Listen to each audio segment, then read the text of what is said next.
Senator Thorp. Thank you, Mr Acting Deputy President.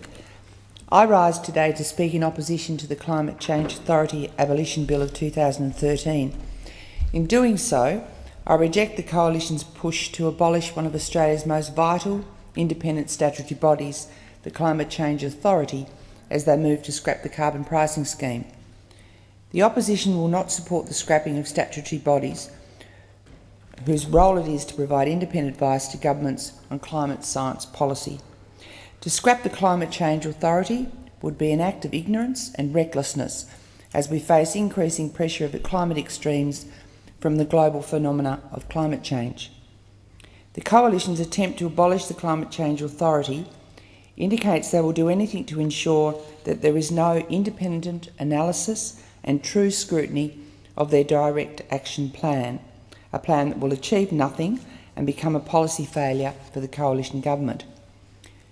The creation of the Climate Change Authority was one of the most important out of a set of policies put in place by the former Labor government to address the increasing concerns about the impact of climate change and its impact on the Australian landscape, the Australian people and the Australian way of life. Despite the Coalition's repeated promises before coming to government that they were serious about climate change, attempts to scrap this statutory body indicate that the Coalition government have no intention to take meaningful and effective action on climate change. The role of the Climate Change Authority is to provide independent advice and recommendations to the Australian government on matters such as carbon pricing and Australia's renewable energy targets for carbon pollution. The authority conducts periodic reviews of carbon pricing processes and provides reports on Australia's progress towards meeting national targets such as Australia's national emissions targets.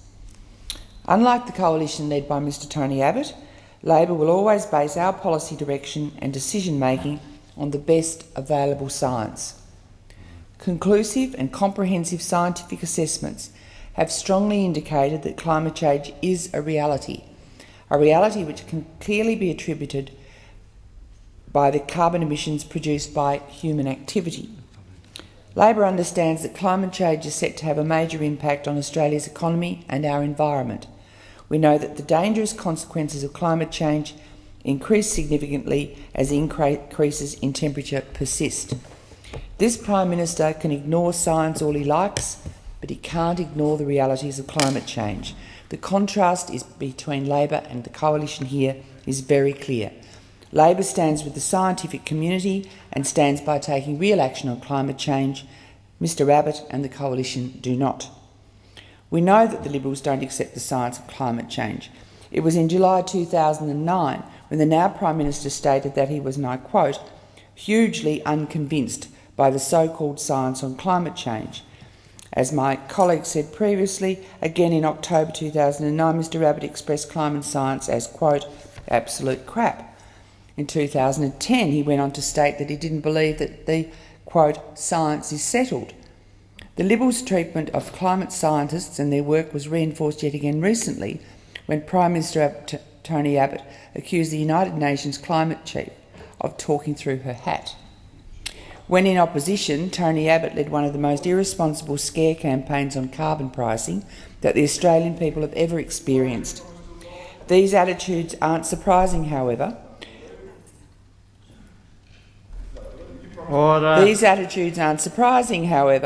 When former Liberal Party leaders such as John Howard are travelling overseas telling London audiences that he would rather trust his, quote, instinct rather than the evidence of over 97% of the world's climate scientists. With attitudes and very dated beliefs of those opposite, it's no wonder that the Coalition's policy has not been backed up and supported by one credible scientist or economist. Therefore, it really comes as no surprise to myself and my Labor colleagues that the Coalition is seeking to abolish the institutional bodies which report on the facts and realities of climate science. These institutional bodies are comprised of Australia's most well-respected, experienced and highly educated scientists who report on the facts and the reality of climate science. It comes as no surprise because the Coalition know that their proposed direct action plan would not stand up to any of the highest level scrutiny and policy analysis that which would be provided by the Climate Change Authority. The Coalition know that direct action is merely a slogan, a con of a policy with no substance. It has no capacity to deliver the outcomes that the Coalition promised before the election. The Coalition know this, and they're running scared of the independent scrutiny that the Climate Change Authority would provide. The Climate Change Authority is a statutory body which was created under the Climate Change Authority Act of 2011 and commenced its operation on the 1st of July 2012. Advice provided by the Climate Change Authority is well respected in the Australian scientific, business and academic community.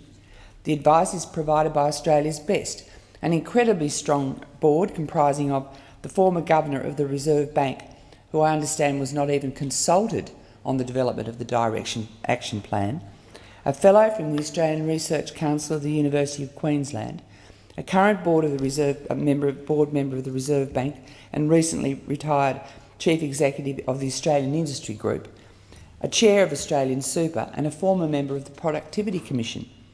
Overall, these prominent Australians form a board which includes 4 professors, several economists, a leading climate scientist and Australian community members with strong backgrounds who have practical knowledge about investment and business.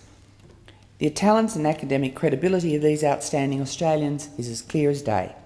Yet Mr Abbott and those opposite would prefer to manage and control information advice provided to them through the Prime Minister's office. I find it hard to see how Mr Abbott could reject such prominent advice when his understanding of climate change in an interview with Steve Vizard of Radio MTR in March 2011 was expressed as follows. Well, I've always thought that climate change was real because I've always known about the Ice Age and other things. During the recent inquiry into the government's carbon tax repeal bills, the Senate Environment and Communications Legislation Committee heard from many stakeholders about the high esteem in which the Climate Change Authority is held. During this inquiry, Mr Irwin Jackson of the Climate Institute stated that, and I quote, "The Climate Change Authority plays an essential role in informing that climate policy should be retained. To achieve a sustained emission reduction consistent with our national interest, Australia needs climate policies that are based on a sound foundation of evidence rather than political agenda."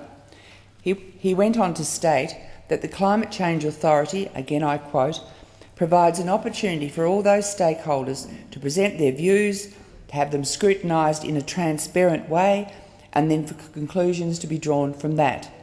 He went on to say, "We need a solid base of evidence and a strong analytical foundation upon which to base our decisions, which should be independent of government, should be independent of business groups, and should be independent of environment groups. That's why we need institutions like the Climate Change Authority," end of quote. Labor believes that the role of the Climate Change Authority to provide this independent information and advice is vital. We believe that the Climate Change Authority has the capacity to continue to add value to the debate about climate change and its impact. There are similar examples of such independent bodies operating successfully to inform governments, such as those in the United Kingdom under the UK Climate Change Committee. Labor believes that the value of the Climate Change Authority extends beyond policy debates over carbon pricing and ought to be retained regardless of the direct action policy approach pursued by the coalition government. It is vital for large developed countries with advanced democracies to have robust and independent institutions which can assess and analyse both sides of a debate and make decisions based on the evidence presented. The opposition have some serious doubts that the functions of the Climate Change Authority could be performed in-house by the Environment Department. The opposition does not support the shutting down of strong independent voices in Australia's public policy debates in order for the coalition to ensure that the government advice to the Australian Parliament and the wider Australian community is created, controlled and managed from the Prime Minister's office. Independent modelling has shown that the coalition's alternative climate change policy will cost billions of dollars more than Tony Abbott has claimed. Witness evidence provided to the Environment and Communications Legislation Committee inquiring into the carbon tax repeal legislation from the Climate Institute noted that there had been no independent analysis to date which suggested that the direct action plan could achieve the 5% target as had been proposed. Being one of the largest per capita polluters in the world, Australia has a great global responsibility to pursue policy avenues which aim to tackle climate change. Climate change is a shared global responsibility, and that is why Australia has a global obligation to act. If the coalition walks away now, future generations of Australians will have to pay the price of this government's ignorance and inactivity.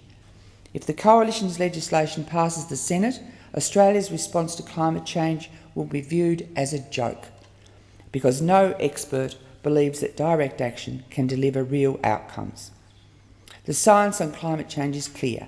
This is why over 97% of published climate scientists agree that it's real and driven by human activity. It is accepted knowledge that carbon pollution is having a harmful and dangerous effect on our environment. The average air temperatures of our nation have increased by 0.9 degrees Celsius since 1910, and each decade has been warmer than the previous decades since the 1950s. It's also been noted in the record books that January 2013 was recorded as the hottest month in Australia since the year 1910. Australia's climate policy directions are globally significant to the rest of the world, in particular other developed nations.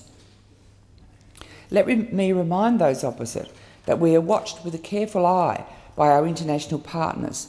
Not acting on our global responsibility is simply not an option. Even the world's major international economic institutions have pledged their support in favour of climate change-based policy such as carbon pricing. China, who is one of Australia's biggest trading partners, has also made clear indications that it will place a cap on coal consumption. China has also begun 7 pilot ETS schemes in regions covering more than 200 million people. As one of the largest polluters, it's vital for Australia to play a key role as an influential and powerful force in the fight for global climate action. It is now clear that it's in Australia's national interest to reduce our greenhouse gas emissions and work with international partners to cut global carbon pollution. If emissions are not reduced, Australia will continue to experience more extreme weather events. At a time when 99 countries in the world have made formal pledges to the United Nations to reduce carbon pollution and take serious action to lessen the impact of climate change, the coalition government is turning its back on Australia's climate achievements. Under the former Labor government, Australia began to build a strong global reputation and a proud record for serious and effective policy measures to tackle climate change. Labor legislated a comprehensive plan to tackle climate change and cut the pollution we emit. The first act of the previous Labor government in this area was to ratify the Kyoto Protocol. It was Labor who subsequently committed Australia to a second commitment period under the protocol. The former Labor government delivered outcomes which included more than 1 million households being fitted with solar panels, employment in the renewable energy industry more than doubled to over 24,000 people, renewable power generation as a share of the national electricity market increased by 25%, and ensured that pollution in the national electricity market decreased by 7%.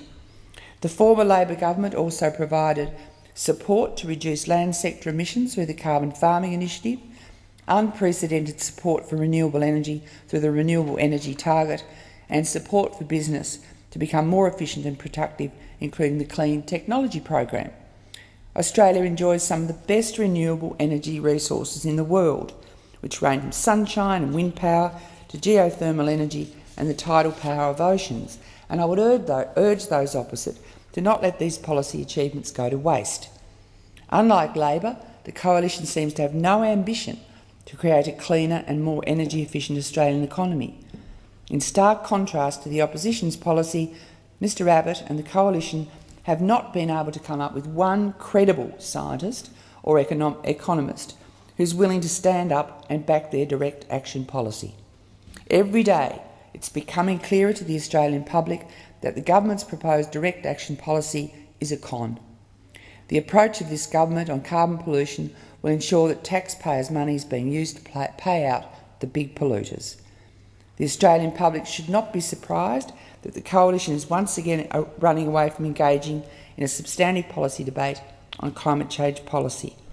After all, Mr Abbott has consistently ignored the scientific evidence and advice, and this is why the Coalition's direct action policy is nothing more than a costly one-liner. Not one expert scientist has been able to show that the Coalition's plan has the target to meet Australia's emission reduction targets. Labor believes that it is a government's responsibility to act on professional advice provided by those in the scientific community. The Climate Change Authority provides expert, transparent advice and information on carbon pollution and climate change issues to government, business and the public. The role of the authority is essential to inform public debate and the public policy which follows. Despite efforts to silence the work of prominent scientists within Australia's statutory bodies, the Coalition must realise that regardless of their political tactics on this issue, climate change will not go away by simply pretending that it's not happening and ignoring academic advice which details the contrary. It's time for the Coalition to stop pretending that those who advocate for greater action on climate change are alarmist. They're simply realists about the issues facing our region. It is clear that as a country, now is the time to do more, not less. Now is the time to be promising results. Now is not the time to be promising results under a direct action plan that simply won't work. And if I may quote the great Tracy Chapman, Mr Acting Deputy President, if not now, then when? If not today, then why make your promises? It's time to start listening to the experts. It's time for the Coalition to stop ignoring what 97% of the science community are telling us about how our climate is changing. The Labor Party position remains clear. We support retaining the Climate Change Authority so that we can ensure a robust and informed national debate continues. Unlike those opposite, Labor will always listen to the science and act to protect the flow of information and independent analysis on how best to tackle climate change. I will not be supporting this legislation.